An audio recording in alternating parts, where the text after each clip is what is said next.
En avril 2026, la 10e page la plus consultée sur tout l'Internet francophone, c'était pas un chef d'État en crise, ni même un événement sportif mondial. Non, c'était quelque chose de beaucoup plus inattendu. Ouais, un terme médical très pointu, presque opaque pour le grand public. La maladie à corps de Lewy. Avec plus de 307 000 vues en quelques semaines, c'est ça? Exactement, plus de 300 000 vues. Et tout cet engouement, toute cette soif de comprendre de la part d'une nation entière, c'est né du secret d'une seule femme. Le 17 avril 2026, l'icône du cinéma français Nathalie Baye s'est éteinte. Elle avait 77 ans. C'est ça. Et d'ailleurs, l'article Wikipédia qui lui est consacré a totalement affolé les compteurs. On parle de plus d'1,5 million de vues. Une véritable onde de choc. Ah oui, monumental. Du coup, pour cette exploration d'aujourd'hui, on s'appuie sur un corpus de sources vraiment riche. On a une étude médicale et sociologique fascinante qui s'appelle The Silent Final. On a aussi analysé les hommages vidéo qui ont inondé les réseaux sociaux, sans oublier la couverture très exhaustive du journal Le Figaro. Et bien sûr, ces fameuses statistiques de consultation Wikipédia dont on vient de parler. Mais notre mission aujourd'hui, attention, ce n'est pas de faire une simple biographie. Non, ce serait passé à côté de l'essentiel. Voilà, il s'agit plutôt de comprendre l'architecture de ce silence absolu qu'elle a construit. Comment une actrice couronnée de 4 Césars, habituée à la lumière crue des projecteurs, a pu orchestrer sa disparition avec une telle maîtrise. C'est une question vertigineuse en fait. Bon, décortiquons tout ça. Car il y a une mécanique de contrôle vraiment fascinante derrière cette image de femme publique qui s'efface délibérément. Tout à fait. Et je pense qu'il faut d'abord écarter une idée reçue. Ce silence final, c'était pas du tout une réaction improvisée face à la maladie. C'était pas un mouvement de panique de dernière minute. Pas du tout. La documentation sociologique qu'on a, notamment cette fameuse étude de Silent Final, démontre que ce besoin viscéral de contrôler son récit est le résultat d'un très long processus. Une méthode de survie presque. Exactement. C'est forgé dès l'enfance. Les sources évoquent son milieu familial avec des parents artistes, peintres, bohèmes. Donc un environnement hyper créatif. Très foisonnant, oui. Mais aussi, structurellement parlant, très instable. Et au milieu de cette instabilité, il y a un élément déclencheur qui est fondamental, c'est sa dyslexie sévère. Un diagnostic lourd à porter à l'époque. Il faut replacer ça dans le contexte de la France des années 50 et 60. À ce moment-là, la dyslexie n'est pas vue comme une simple singularité neurologique, quoi. Non, c'était un vrai stigmate. Voilà, c'était même souvent confondu avec un retard cognitif. Les mots écrits étaient au départ une source de terreur quotidienne pour elle. Et paradoxalement, c'est devenu son outil de travail principal. C'est fou quand on y pense. C'est dingue! D'ailleurs, les sources mentionnent un départ hyper radical. À 14 ans, elle part pour Monaco pour intégrer une école de danse classique. C'est un tournant décisif dans sa construction. Et franchement, je me heurte à un paradoxe ici. Je suis prêt à comprendre l'envie de fuir un système scolaire inadapté. Mais comment la danse classique? Avec toute sa rigueur. Ouais. Avec ses demi-pliés, ses pirouettes, comment ça peut compenser psychologiquement un trouble du langage? Quel est le lien neurologique là-dedans? Alors, ce qui se joue à Monaco, ce n'est pas qu'une simple réorientation extrascolaire, Le rapport l'explique très bien. C'est-à-dire? En fait, la dyslexie rend le monde du langage écrit complètement imprévisible et chaotique. La danse classique, à l'inverse, lui offre une grammaire corporelle d'une précision mathématique. Ah, je vois. C'est un monde où chaque mouvement a un nom spécifique, une place exacte dans l'espace et surtout une règle d'exécution immuable. D'accord. Donc c'est très cadré. Très cadré. Et en remplaçant la mémoire verbale qui la trahissait par la mémoire kinesthésique, elle a trouvé un moyen de maîtriser son environnement. La danse lui a fourni une sorte de syntaxe physique infaillible. C'est super intéressant. C'est ce qui m'amène à une image d'ailleurs. Vali, je t'écoute. En lisant La Novise, je me suis dit que cette formation classique, c'était pas juste une éducation artistique. C'était la création d'un véritable exosquelette émotionnel. Oh, l'expression est forte. Ouais, une structure rigide, presque métallique, mais invisible de l'extérieur. Un truc qui maintient la personne debout quand tout s'effondre à l'intérieur. C'est très visuel. Je suis sûr que c'est cette même maîtrise absolue de la posture qui a masqué ses doutes quand elle a affronté le cours Simon au conservatoire plus tard. L'image de l'exosquelette est super, mais l'analyse de The Silent Final invite quand même à une lecture légèrement différente. Ah bon? Sur quel point? Un exosquelette, ça implique une fonction purement défensive, tu vois, une coquille pour se cacher des coups. Ouais, pour s'isoler. Or, le document suggère que cette discipline est devenue une arme active. Elle n'a pas seulement utilisé ça pour se protéger, elle l'a converti en une méthode de jeu chirurgical. Donc, ça a nourri son métier d'actrice. Absolument. Son génie reposait justement sur cette capacité à transformer une angoisse profonde de perte de contrôle en une puissance d'interprétation implacable. C'est ça qui l'a propulsé bien au-delà de la survie émotionnelle. Et justement, cette architecture interne, cette maîtrise, elle va subir un véritable crash test dans les années 70. Avec une violence inouïe, oui. Les sources détaillent sa relation de près de 10 ans avec l'acteur Philippe Léotard. Une période charnière. On a là une dichotomie vertigineuse. D'un côté, elle tourne dans La Nuit américaine de François Truffaut, et le plateau de cinéma, c'est l'ordre absolu. Tout est millimétré. Chaque chose est à sa place, le scénario dicte l'avenir immédiat, les marques au sol rassurent. Elle est la muse irradiante de santé. Oui, l'image parfaite de la France moderne.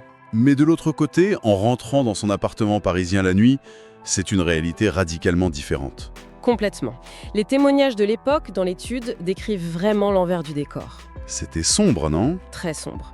Philippe Léotard est décrit comme un acteur hyper charismatique, mais aussi comme un homme totalement happé par une spirale destructrice d'addiction. Les fameuses nuits d'angoisse. Voilà.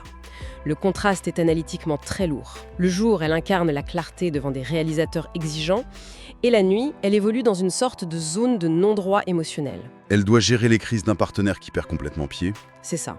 Et c'est cet exercice de compartimentation qui fascine. Comment a-t-elle fait pour scinder sa vie en deux mondes hermétiques sans que l'industrie du cinéma ne s'en aperçoive? Elle a tenu bon jusqu'au point de rupture. Jusqu'au moment où le système menace d'imploser, oui. Les sources indiquent qu'elle finit par le quitter. Elle comprend qu'elle ne peut pas sauver un homme qui se noie sans couler avec lui. La rupture était vitale. Elle pensait sûrement avoir traversé là la pire épreuve de dépossession de sa vie. Pourtant, la suite du récit introduit une ironie dramatique assez frappante. Ah oui, le destin est parfois cruel. Cette femme, qui a passé des décennies à optimiser son contrôle physique et narratif, elle va croiser la route d'un phénomène biologique totalement inarrêtable. Exactement. Et c'est ce qui nous ramène à ces fameuses statistiques Wikipédia d'avril 2026. La maladie accorde le oui. Les sources médicales qui accompagnent le dossier définissent cette pathologie. Mais souvent, les termes cliniques masquent la réalité du terrain. On y parle d'une accumulation d'alpha-synucléine. Un terme un peu barbare. Très barbare. Concrètement, si on devait vulgariser ça pour comprendre pourquoi c'est si dévastateur pour une actrice, comment ça fonctionne réellement dans le cerveau? Ce qui est fascinant ici, c'est la dimension insidieuse de l'invasion. Ça avance masqué. Oui. En fait, l'alpha-synucléine est une protéine qui est naturellement présente dans notre cerveau. C'est normal d'en avoir. Jusque-là, tout va bien. Mais dans cette maladie, ces protéines se replient mal. Elles se comportent bizarrement et forment des amas toxiques, ce qu'on appelle les corps de Lewis.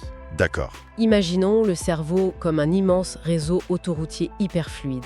Eh bien, ces amas agissent comme des barrages routiers massifs et totalement aléatoires. Des barrages sur les voies de communication. Exactement. Ça bloque les neurotransmetteurs, particulièrement la dopamine et l'acétylcholine. Ok, donc pour filer cette métaphore de l'autoroute, ça veut dire que le message envoyé par le cerveau part correctement de son point d'origine? Oui, l'intention est là. Genre, souviens-toi de cette réplique ou esquisse ce sourire subtil.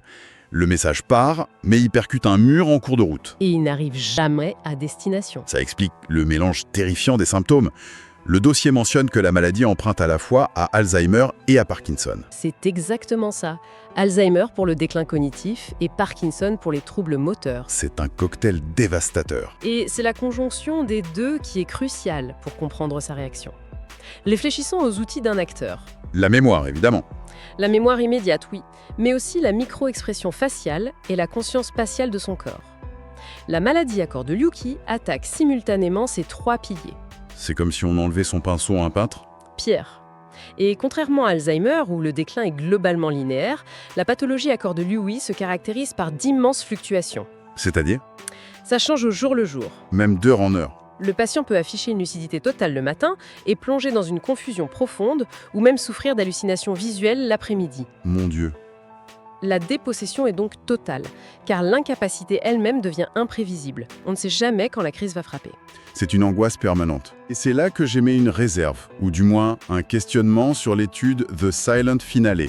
Vas-y. L'étude qualifie son retrait public progressif de « bouclier matriarcal » et décrive des manœuvres légales méticuleuses pour protéger sa fille, Laura Smet, et verrouiller l'accès à son intimité. C'est ce qui s'est passé, oui. Oui, mais maintenir une telle façade de normalité, jouer le rôle de la femme majestueuse pendant que son propre cerveau se retourne contre elle, c'est pas juste un bouclier, Tu y vois autre chose? Moi, je vois ça comme la forme de claustration la plus étouffante qui soit. Le coup psychologique de ce huis clos parisien terré pour éviter le regard de pitié de l'industrie, ça me paraît d'une violence inouïe. C'est sûr que c'est lourd. N'est-ce pas finalement une prison dorée qu'elle s'est elle-même construite? Je comprends ton point de vue.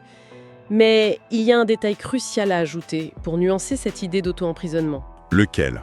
L'analyse sociologique précise que la pitié dans l'industrie du cinéma, ce n'est pas une émotion neutre. Ah, ça c'est vrai, c'est toxique. C'est une monnaie d'échange redoutable. Ça dévalorise instantanément le capital symbolique d'une icône. En imposant ce huis clos, le coût a sûrement été d'une lourdeur insondable pour elle. Mais elle l'a fait pour une raison précise. L'objectif dépassait son confort immédiat. Elle refusait purement et simplement de laisser la machine médiatique documenter sa dégradation. D'où le contrôle total jusqu'à la fin. Exactement. Le Figaro a largement documenté ses obsèques, célébrées dans la stricte intimité à Saint-Sulpice, sans paparazzi. Une fin très digne. Le choix de la discrétion n'était donc pas une fuite lâche, c'était un acte éditorial fort. Elle a forcé l'histoire à conserver l'image d'une actrice accomplie et non celle d'une patiente médicalisée. Et le succès de cette stratégie éditoriale, il se lit clairement dans la sidération du public. Et la surprise a été totale. Le fait que plus de 300 000 personnes se précipitent sur Wikipédia pour chercher « maladie à corps de Lewy » prouve que le secret a été gardé avec une étanchéité folle. Toute la nation s'est retrouvée face à un trou noir d'informations. Et c'est là que ça devient vraiment intéressant. Comment ça ? En épluchant ces sources, on s'aperçoit que ce silence rigide, c'était pas juste un outil de relations publiques de dernière minute, c'était la clé de voûte de toutes ces relations intimes depuis décennies. Ah, tu penses aux hommages ? Exactement. L'exemple le plus marquant se trouve dans les réactions post-mortem. Il suffit de regarder ce qu'a fait Sylvie Vartan. Un message très fort. Quelques minutes seulement après l'annonce de la disparition de Nathalie B, Sylvie Vartan publie un texte d'une sobriété absolue. Elle écrit juste « J'ai du mal à croire que tu es parti ». Si on relie ça à la situation dans son ensemble, cette brièveté est d'une grande richesse sociologique. Il faut rappeler le contexte pour bien comprendre. C'est primordial. On parle de deux personnalités de tout premier plan qui partagent le fait d'avoir été en couple avec Johnny Hallyday. La plus grande star du rock français. Voilà. Et la mécanique habituelle de l'industrie du divertissement et surtout de la presse people, elle repose sur quoi ? Sur la scénarisation des rivalités. Toujours chercher le drame. Les médias sont programmés pour traquer les frictions, les jalousies, les petites piques entre l'ancienne et la nouvelle compagne. Mais là, avec elle, la presse s'est heurtée à un mur parfaitement lisse pendant des années. Pas le moindre accroc ? Il n'y a jamais eu de conflit ouvert. Il n'y a pas eu non plus de grandes déclarations d'amitié surjouées pour faire les couvertures des magazines. Elles ont instauré une coexistence totalement pacifiée, désamorcée. Et le vide médiatique qu'elles ont consciencieusement entretenu a empêché la presse de fabriquer un feuilleton. C'est magistral. Les mots de Sylvie Vartan, sans aucune mise en scène, prouvent qu'un respect mutuel très puissant peut s'épanouir dans ce genre d'espace, loin des regards. Et cela soulève une question importante concernant la pérennité de ce choix. C'est-à-dire sur ce qu'il en reste aujourd'hui. Absolument. Les sources s'accordent à dire que cette architecture du silence a été transmise à la génération suivante. Laura Smay, David Hallyday. Eux qui ont grandi sous une pression médiatique colossale qu'ils n'avaient jamais demandée, ils portent aujourd'hui cette mémoire fragmentée. C'est vrai que c'est un héritage intellectuel presque invisible, mais tellement précieux. Contrairement aux dynasties d'Hollywood. Oh là là. Oui, là-bas, ils gèrent leur image à coups de communiqués de presse ultra agressifs, ou alors ils capitalisent carrément sur leur propre scandale. Ici, c'est tout l'inverse. Ces enfants ont hérité du mode d'emploi de la retenue. Ils affrontent les complexités vertigineuses de leur histoire familiale avec la même économie de mots. C'est une forme d'élégance défensive. Et ça s'avère bien plus efficace pour protéger la santé mentale d'une famille que n'importe quelle interview ou contre-attaque publique. L'analyse pointe exactement vers cette conclusion. En fait, Nathalie Baye a fondamentalement subverti les règles du jeu médiatique contemporain. En refusant de jouer, tout simplement. Voilà. La norme actuelle veut que la célébrité se paye par une transparence totale. La maladie, le deuil, les fragilités. On attend de vous que vous offriez tout ça en pâture au public. Pour faire du clic ou de l'audimat. C'est ça. En déniant ce droit de regard à l'industrie, elle a rappelé une chose essentielle. La dignité ne se négocie pas. Alors, qu'est-ce que tout ça veut dire « bye » quand on rassemble toutes les pièces de ce puzzle impressionnant? De la petite fille à l'actrice accomplie. Voilà, l'enfant dyslexique sauvé par la géométrie stricte de la danse. La jeune femme qui navigue entre la rigueur des plateaux de Truffaut et le chaos absolu de son couple avec Léotard. Jusqu'à la mère qui érige des barricades légales. Jusqu'à cette mère, oui, qui verrouille tout contre le voyeurisme de fin de vie. On découvre un fil rouge implacable. La maîtrise absolue. Exactement. Et non pas une maîtrise froide ou purement calculatrice, mais une maîtrise qui agit comme une digue face aux tempêtes de la vie. Elle a tenu bon jusqu'au bout. Elle a imposé sa propre fin de parcours au monde, forçant même toute une nation à s'éduquer sur la maladie à corps de Lewy après sa mort, plutôt que de les laisser consommer sa faiblesse de son vivant. C'est une leçon de vie très puissante. Et le contraste avec l'époque actuelle est vraiment saisissant, je trouve. Ah ben, dans notre société de surexposition, ça détonne. C'est clair. On vit dans un monde où la moindre épreuve personnelle est instantanément documentée, filmée, filtrée et monétisée pour capter l'attention. L'histoire de cette retraite impénétrable, elle résonne curieusement pour nous tous. Ça fait réfléchir sur notre propre rapport à l'image. Tout à fait. Et ça amène une vraie interrogation. On peut se demander si la liberté ultime, le luxe le plus provocateur et le plus inatteignable de notre siècle, ça ne consisterait pas au fond à revendiquer le droit de fermer la porte, D'éteindre toutes les caméras. de se débrancher de tout et de conserver jalousement dans l'ombre l'entièreté de sa propre vulnérabilité.